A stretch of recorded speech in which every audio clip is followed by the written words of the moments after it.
Gene Rose, thank you for your submissions. It can be a little tricky sometime uploading things. I appreciate you submitting this, and I was anxious to look at it.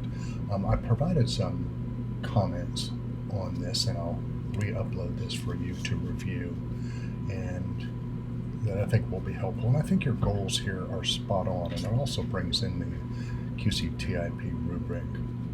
And I think you pointed out, and I also provide a comment where building in some collaboration, real-world application, and you can see there are some other things here that I mentioned.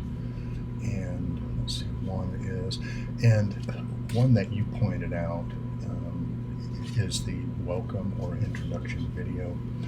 I call the introduction video and consideration of an introduction video for each module, kind of like that love that cures all, if you will, because all of our courses are in process, and there's always going to be something or some things that we can tweak to keep moving forward.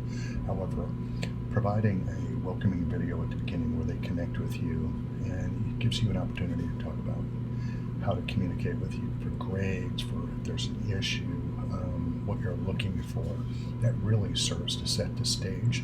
And then the syllabus and other information can become a reinforcement as opposed to just the map.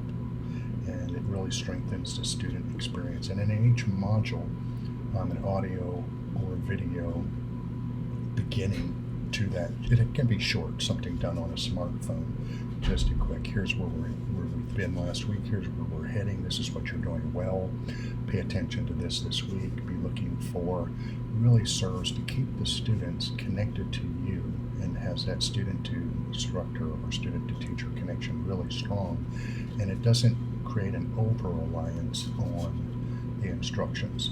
Then the instructions then serve to be, again, something that reinforces where you as a facilitator are taking them. So read these comments as well for additional information on the QCTIP rubric, which I actually designed several of these components actually about 3 or 4 years ago with a team, and the things that you pointed out I think will sync well with perhaps doing a module and or introduction video for course design and learning outcomes.